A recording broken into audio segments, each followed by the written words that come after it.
Today, I'm joined by my good friend and the godfather of product management himself, Marty Cagan, to talk about something we're calling founder-style leadership. Now, while this concept is not new, the theme gained a lot of traction from Paul Graham's essay titled Founder Mode. In this episode, I want to really deeply explore, what happens when a company grows and faces pressure to bring in adult supervision. I want to really talk about what it really means to have founder-style leadership, the best approaches we've seen to scaling a company, common management styles, and how to coach founder mode in product leaders.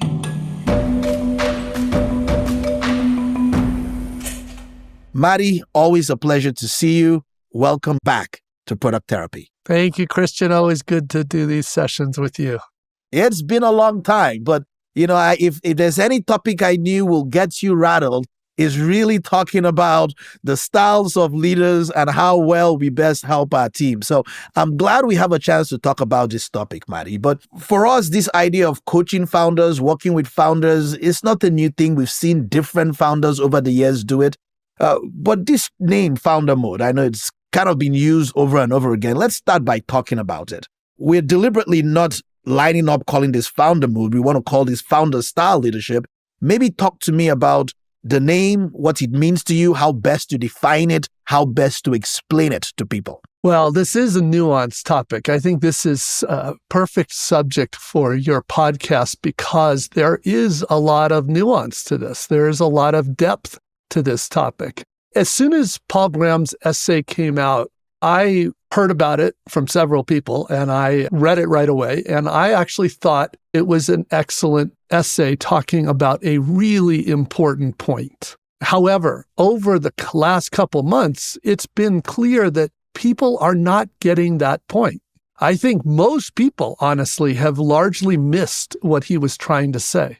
In hindsight, I think he could have said what he's trying to say a lot better. The same thing happened when the book, The Lean Startup, came out by Eric Ries. I thought it said very important things, but so many people misunderstood the message. Yeah. And so, could he have explained things in a better way? Sure.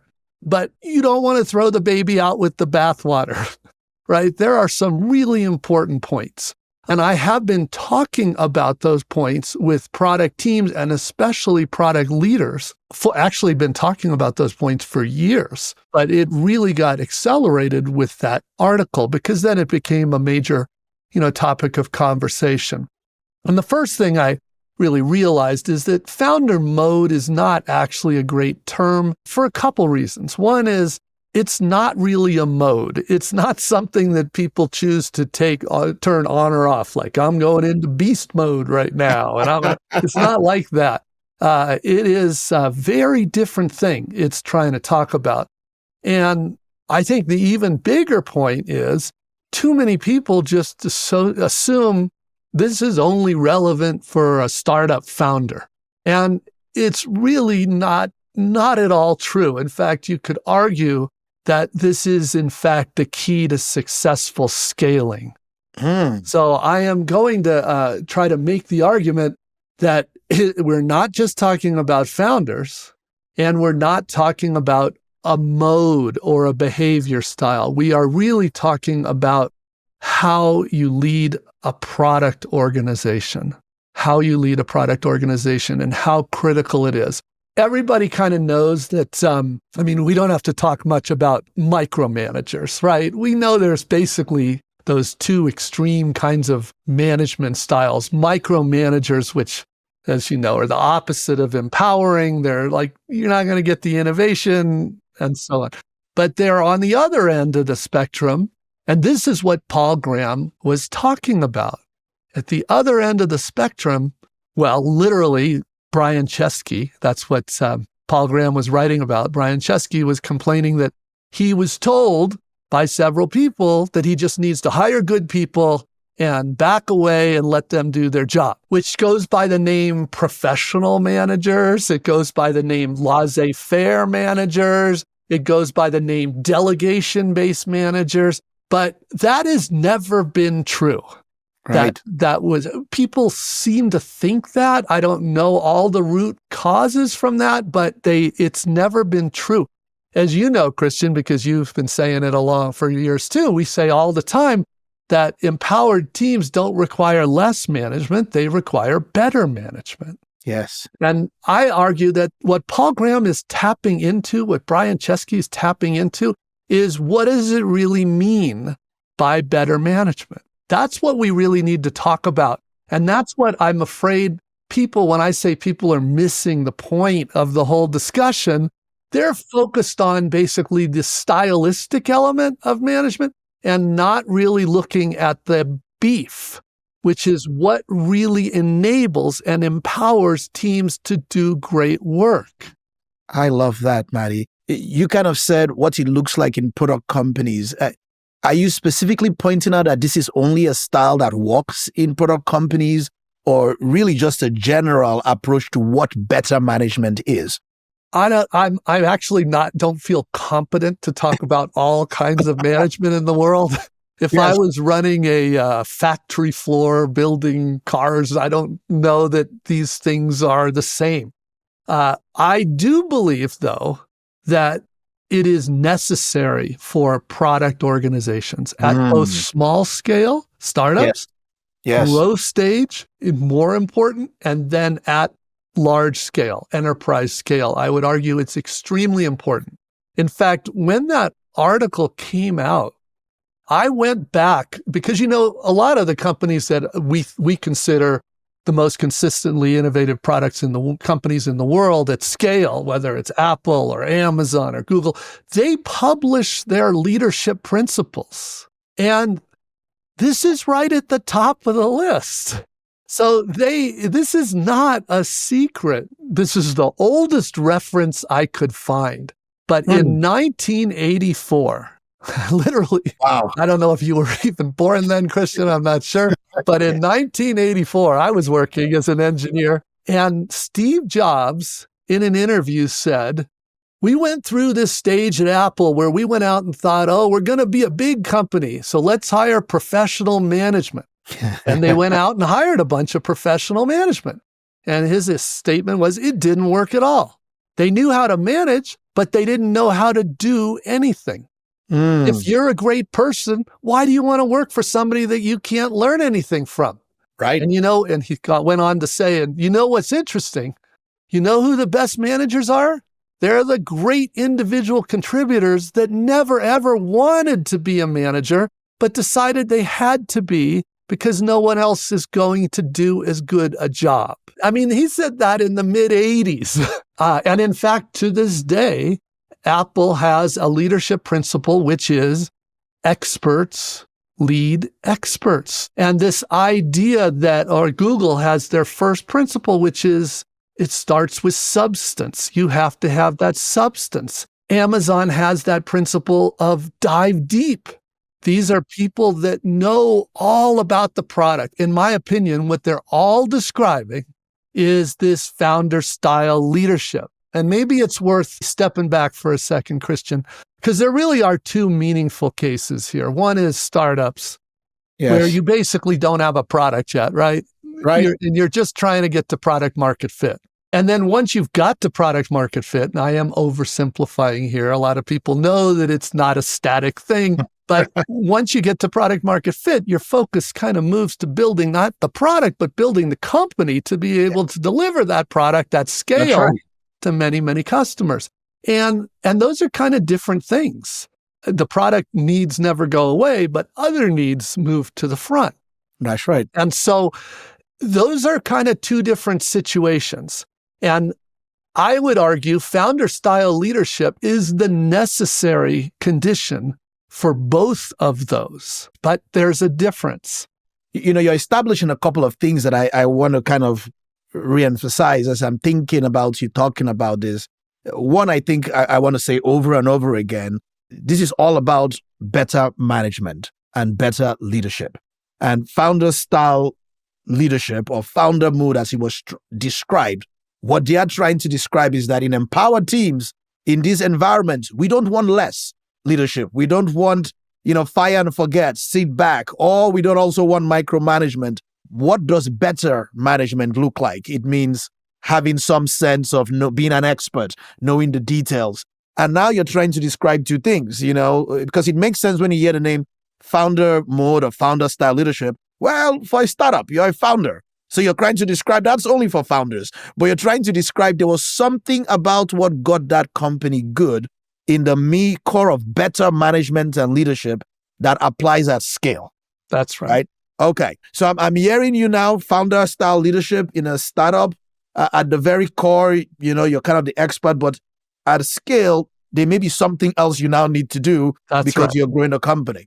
So let's back up to the startup, first of all, which is the more straightforward case. I'm going to admit a bias right up front. And you know this, Christian, because this is really what first attracted me so much to you as a product leader, which is I love founders. I have a very strong bias to founders. Founders to me, and we're talking about product founders, right? Founders to me are sort of the ultimate product people. And what makes a founder, now not all founders, some of them are total jerks. We know that. That's not what we're talking about here, but a successful, strong founder, what's amazing about them is that you have to realize from day one, they were there learning every single experiment. They might not have even called it an experiment, but there was countless going on. Every single customer interaction, every single mistake, every single decision that had to be made about like, is that our most important segment? Is that the most important capability? What are the real risks? They were there from T0, right? They were there from the very beginning. Pretty much by definition, nobody else in the company knows as much about the product, the market, the customers, the technology as those founders. They were right there working with the team. Sometimes early on, it was just them, maybe a few more, but they were there. And this develops the superpower that we're talking about, which I refer to as product sense. That's a separate conversation. I don't remember if we've actually done a topic we did on that. That was one of our very first ones we ever did. So I would encourage people to look at that because to me, the essential ingredient for founder style leadership is product sense. When we say that a good founder should trust their intuition, I only say that to founders where I know they have very strong product sense. And in fact, if they don't have product sense, because maybe they think they never had to talk to customers, they never learned it, and I'm like, the last thing you want to do is trust your intuition. It's going to be way off. But strong product sense, it's something that, in my experience, everybody can learn. You can learn it. You can earn it. But you have to earn it.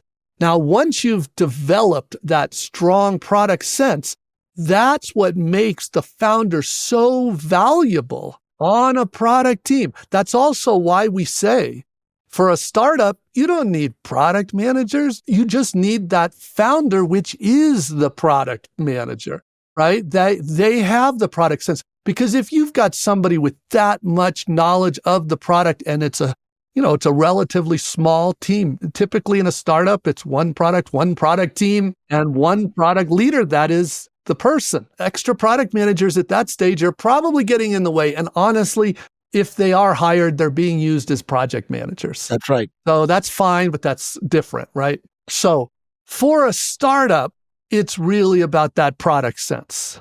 But here's the thing. How do you scale that? That's what happens. And for a lot of startups, that's when I first met them, is the founder was trying to figure out how they scale their product role. Because look what happens. Now they got to worry about fundraising. They've got to worry about financials. They've got to worry about hiring or basically identifying and nurturing a board. They have to worry about building out other capabilities in an organization, many of which they don't understand. So they've got a lot on their plate and they're figuring like, how do I scale? Because the product, even once you've hit product market fit, the product needs don't go away. You just immediately you're working on adjacent markets, adjacent products. You're working on developing the capabilities of your original product. It's constant product work and product needs. So that begs the question then, how do you scale? Now, of course, if you understand really what got the company to that level of success, the founder product sense we were talking about, then the worst thing you could possibly tell that founder is to back off. And the worst thing, because now what do you have? You have a bunch of people that are trying to, they're way behind, and they probably will never actually achieve the level that founder had, but they're thrashing. They may consider themselves empowered, but really they feel set up to fail. The last point I really wanted to make on this sort of foundation was, as you scale, every one of those big companies, Apple, Amazon, Google, you could look at their principles. They start by saying you must have that product sense. But then the second thing they all emphasize is your need to develop others through coaching. So to me, founder style leadership at scale is product sense plus coaching. All right, let's break this down, because I work with many executives, and even when I'm coaching founders that are scaling their company and they are growing, some of them grow fast and they are in there. And I start to describe what a good product manager is. And I talk about a deep knowledge of the customer, the data, the business, the industry, and they understand the industry of how, and they're like, that's me. You're describing me. The founder is like, this is exactly why I have been telling the team what to do. And I said, when you are a startup, that is absolutely 100% really the value of what you're bringing. But I say to them, when you start to scale your company, if you are doing all of that every day, nobody does the coaching, nobody does the context, the strategy. And I say, who is doing CEO at this point? Who is doing leadership at this point? But I want to kind of ask this pointed question, because on one end, there are so many founders that might not understand in a startup that the fundamental definition of what you're describing founder mood to be is this product sense, this deep expertise. What do you call a founder driving things in the weeds, pushing things without the product sense? What does that look like when they are trying to make those decisions, jump in, but they don't have that requisite product sense that actually provides this foundation for founder style leadership? Well, in truth, I don't see that scenario much, because those people don't seem to get the product market fit, because they don't have that product sense. They haven't, I'm not saying it's all skill. There's some luck involved in all this stuff too. But regardless, they haven't really earned that product sense yet. And that product sense is, I would argue, the key to getting to that success. Now, here's what I do see a lot. They hire somebody, even somebody super smart, and then that person is trying to take over from them, or at least a significant part, but they lack the product sense. This is the problem the industry is highlighting, is that we have many people, many of them are smart people, right? But they're failing as product leaders. And I argue it's because they lack that product sense. Mm-hmm. Now, it's also possible that they lack the product sense, but they're also born micromanagers. Well, that's we've seen that. Yes. That's kind of the worst of all worlds. You don't know what you're talking about and you're micromanaging. Yes. But honestly, I see much more somebody with deep product sense that has never learned how to develop others through coaching. And the only tool they know is to basically do what they did when they were effectively the product manager. And so that looks a lot like micromanagement at scale, right? So that's not helpful. I love to share with them. And it's not an accident that Apple, Amazon, and Google, the founders, were all coached by Bill Campbell. It's not a coincidence, in my opinion. He understood these dynamics. One of my favorite quotes of his is, "You cannot be a good manager without being a good coach." And he drilled that into people. I drill it into people. You do too. And what does that really mean? It means that I know. Here, let's make this real, Christian. Let's say I'm a CEO of a growth stage or even a larger company, and I have leaders at this point under me in my organization. I know what it takes to do product discovery well. I know what it takes to do product strategy well, product vision well. I don't know if all my leaders know that. They might have come from different areas. So what I'm doing, I could just say, look, this is too important. Move over, I'll drive. I could do that. That's not very scalable, and we've definitely seen leaders revert to that. What I could do, though, is actually say, look, I believe in this leader. I hired this person. I'm going to help them become excellent. I'm going to help them develop founder-style leadership. I'm going to help them develop their product sense, and I'm going to help them develop their coaching skills. I would argue this is the first order of business, is you build that product sense. And of course, getting out there, talking to customers. As a leader, I'm like, tell me what customers you met with this week. Well, what are your conclusions? So what you're really helping somebody to do with product sense is distill the signal through the noise, right? To understand what's really going on with our product, with our customers, with our business. I am also, let's say, back to that scenario, I'm helping my leader get through a product strategy for the first time. I know what's required for that. So I'm asking that person, so what's your plan? What's your goal in this product strategy? Hopefully they say something like, well, we need to identify the most critical problems we need to solve this quarter. Okay, great. How are you going to do that? Now, here's the thing. In every good founder style leader, they are asking hard questions and they are demanding good answers. Yes. Now, notice if I didn't have product sense myself, that would be very hard because most people that are smart enough to get hired for that position, they can bluff their way through that. Yes. They can say, oh yeah, I'm going to talk to a bunch of customers. But the difference is I know what they need to do. I know if they've really answered the hard questions. For example, I probably do more coaching of product discovery than anything else. I want to know well, what do you think the risks are? How are you going to mitigate those risks? What is your approach to that?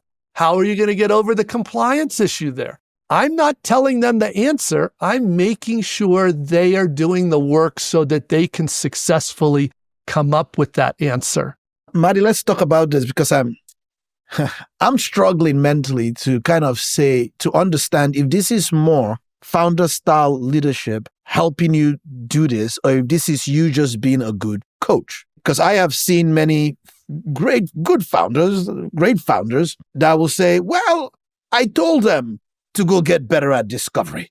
I told them they need to do strategy. I told them they need to have a deep understanding. And they believe that, they are smart people, they can figure this out. And what you're doing is you're describing what actually gets the results.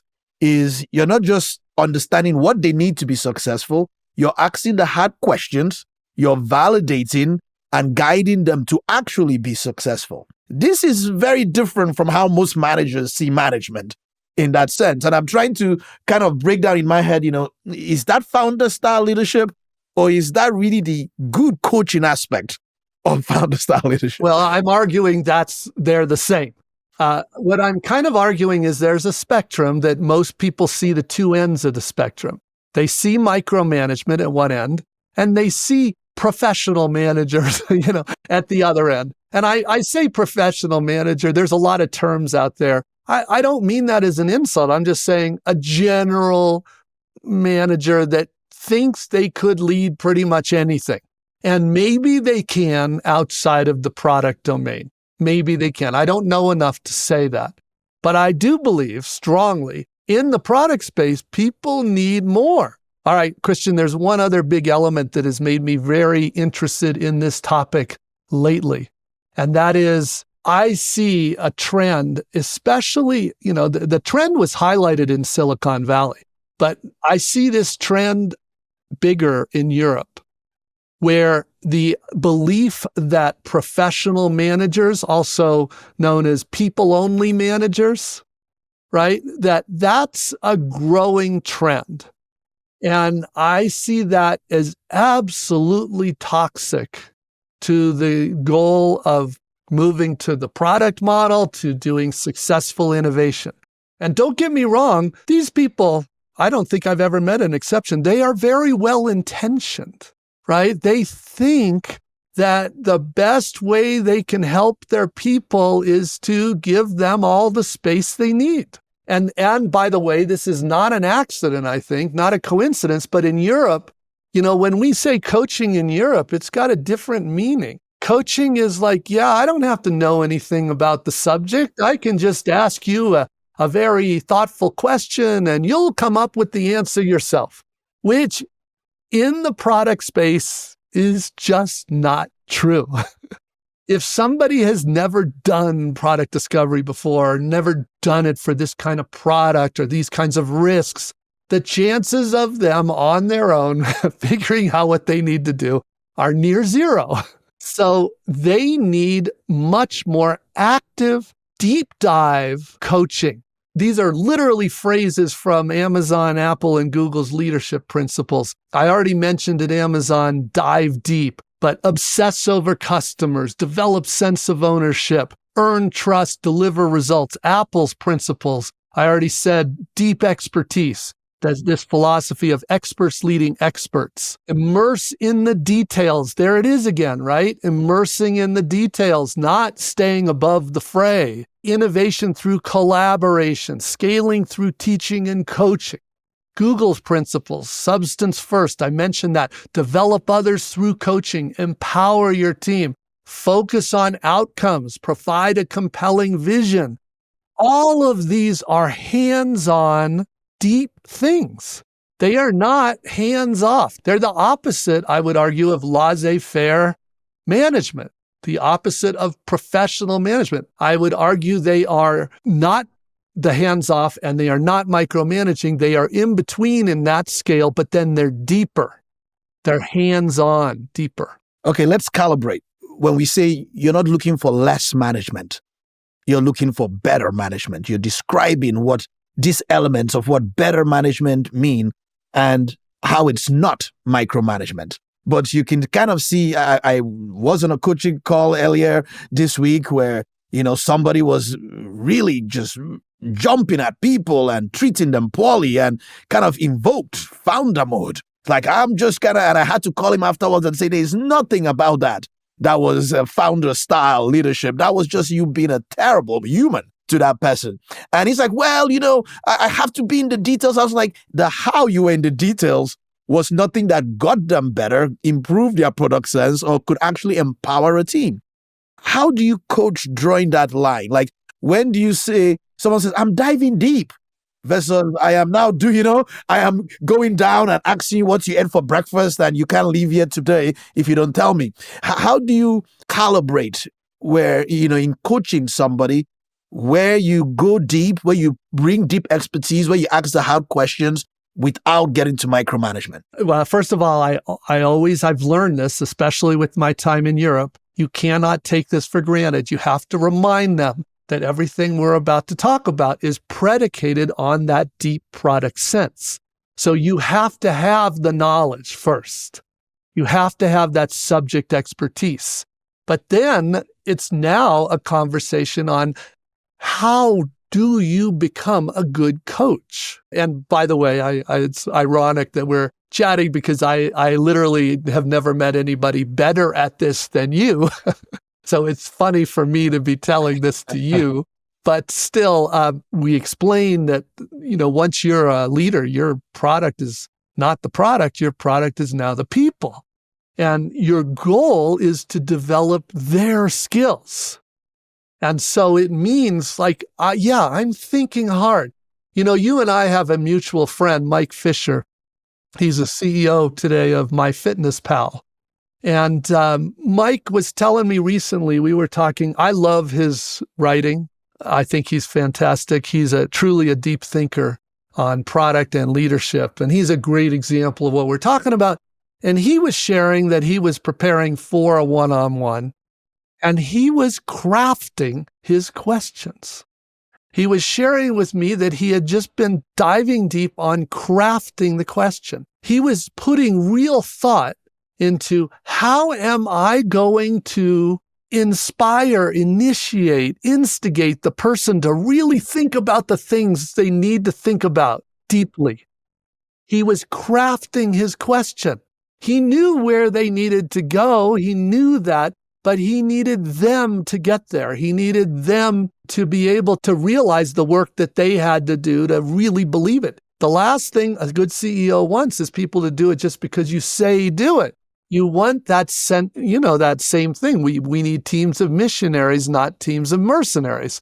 So even the best CEOs, they don't want people to just do it because they're told. They want them to be true believers. That's why I love seeing in those principles the need for leaders to provide that compelling vision. That's what gets people so fired up about this. But the point was he was crafting his questions. That's what a good leader does. That's how good coaching works. They are thinking about, all right, I know the state this person is in. I know how far along they are. Maybe they're just starting on a product strategy or just struggling with an obstacle in discovery they can't find a way around. I know where they're at. What can I talk about with them that will get them realizing they have other paths and that they can pursue those paths? And we can talk about, there's nothing wrong with me as a leader sharing a technique. If the person says, I don't know how to do that, no problem. Then I move, because coaching and teaching are very intertwined.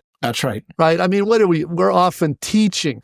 I love that Apple calls them out as two pillars, teaching and coaching. They're part of the same thing. A lot of coaching is teaching. It's saying, this is how you address this kind of an issue. Now you have to go do it. I want you to do it, and I'm here for you. I'm here to answer questions. If you run into obstacles, we'll talk about them, but I want you to work through this. I want you to bring your knowledge to the table. I'm kind of reflecting on this idea of what makes this founder-style leadership very effective, and you're calling out the dimension of kind of product sense, this deep sense, but there's something about a care to it, for many founders mentally, if you don't get to product market fit, you don't survive, you don't feed, or they care deeply about the problem they are trying to solve. So, they are in the details, not because they want to micromanage things, but because they genuinely care about better outcomes and they want to get the best out of people. And that's often a mindset, I think, that gets lost when companies scale down the level. And I love you're using Mike's example of a CEO demonstrating, I care about asking the right questions to get the best out of people and to ensure context has been passed on. Now, talk about companies with layers down. In some ways, I've always kind of said most people struggle to provide good management and leadership if they haven't experienced good management and leadership. At a big company at scale, where your leaders have not taken the time to provide good coaching to a line leader, and you are somewhere in the third or fourth layer in this ecosystem of less management or delegation management or micromanagement, how do you bust out of a bubble in this way? How do you succeed versus just survive? Well, of course, you just summarized why it's difficult at scale to transform. One of the real challenges are those middle managers. We can usually get the senior managers on board because they are the ones more motivated than anyone else to do these things. But there's a whole layer of middle managers. And that were often hired for very different goals, especially if, say, you're a European company and you had hired them under a very different model as, say, a people-only manager. And now you have a need for a very different thing. This is why essentially what we're talking about is a cultural change. Now, the technique that I strongly advocate, I know you do too, is the best way to succeed with that is to pick an example, pick a pilot team. Okay. Pick a pilot team. And when we pick a pilot team, we're implicitly picking the managers of those people. And together, we're showing them this new way of working. Now, it's pretty straightforward, the coaching that's necessary for the individual contributors on the team. It's a little less obvious, but at least as important, how we coach the leaders of those people. Because they're the ones ultimately that will be responsible for the success or failure of this. Yes. Once we've got success there, we now have something we can replicate, something that the rest of the company can observe and see, okay, that's a different style of management. And maybe it was a different style, like you said, that they've ever seen before. Maybe it's a different style than what they learned in business school, or who knows, from wherever. But I would argue founder style leadership, you can teach most people. You can teach most people. Now, the caveat is they have to put in the work. Yes. And they have to care. Yes. If you say, there were the two things I was describing for founder style leadership: product sense and coaching skills. Product sense is putting in the work. That is the equivalent of doing your homework for a product leader, just like we say for a product manager. They are not an effective product manager until they put in that work. For a product leader, they have to build those skills. They have to have that depth. However, the second thing, coaching, that coaching mindset, as you know, that's based on caring and trust and building a relationship with your people. In my experience, most people want that. The challenge is what you described. They want it, but they've never seen it. I always kind of say, moving to outcomes is hard, but better leadership, it's hard, Marty. Like you're describing the two dynamics at scale. And I love, if I'm kind of summarizing our talk today, first of all, it's not the mode, because someone asked me before, like, if this is a mode, how do you not get burnt out? You just turn it on and it's cranking and you're going. And so I kind of like the idea of we're trying to describe what better leadership and better management looks like. In a startup, that's strong product sense. In a scale up or bigger company, it is that product sense plus coaching.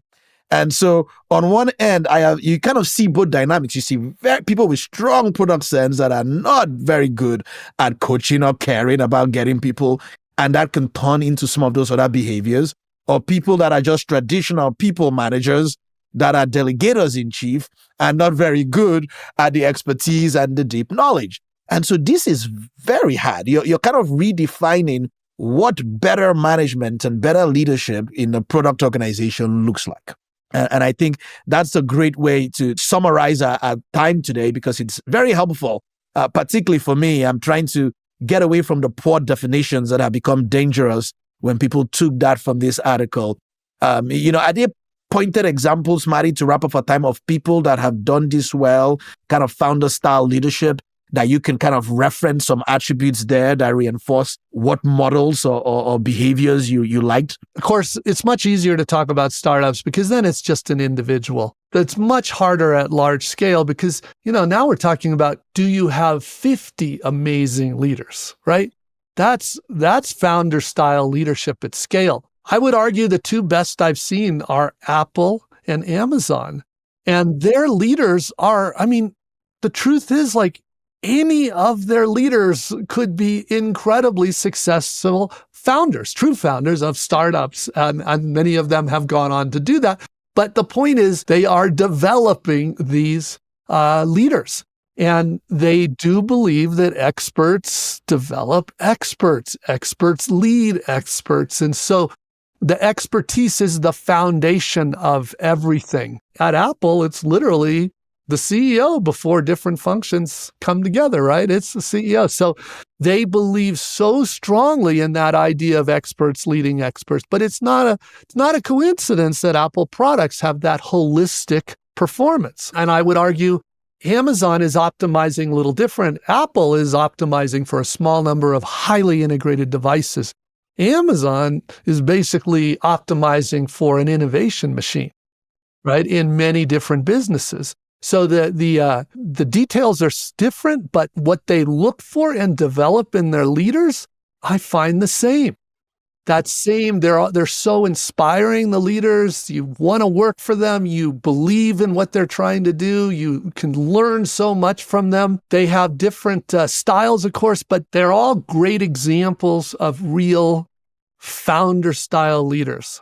And Manny, you kind of just said, like, 50 leaders like this is founder style at scale.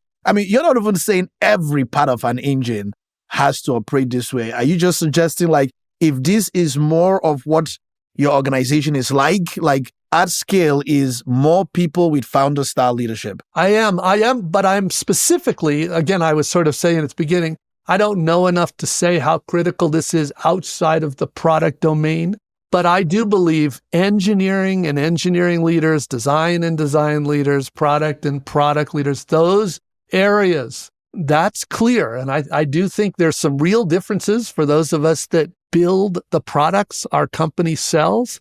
But, running a large sales organization is very, it's a different thing. And there's a different culture, there's different incentive structures. So I'm not comfortable saying you should do this everywhere, but I do believe strongly that to succeed at scale in creation of products, discovery, delivery of products, you need these. I love it. I love it. This was a fantastic conversation, helpful for me. It's been meaningful, even in my career and my ability to coach people. Thank you so much again, Marty, for the gift of your time again. What a great conversation. I look forward to having you on the next episode to have some more conversations about these topics. Until next time, Marty, my very big thanks. Thank you, Christian. I enjoyed the discussion. Want to learn more? Until next time, please check out svpg.com. Sign up for our newsletter that Marty Cagan puts out. Join us for one of our workshops near you and get access to all of the articles and content we put out. And thank you to everyone for joining us. Until next time, have a good day. A quick disclaimer, while this podcast is named Product Therapy, it is not hosted by licensed therapists or mental health professionals, and it is in no way a substitute for professional mental health services. We recognize the importance of mental well-being and encourage anyone facing personal difficulties to seek support from qualified professionals. See www.findahelpline.com.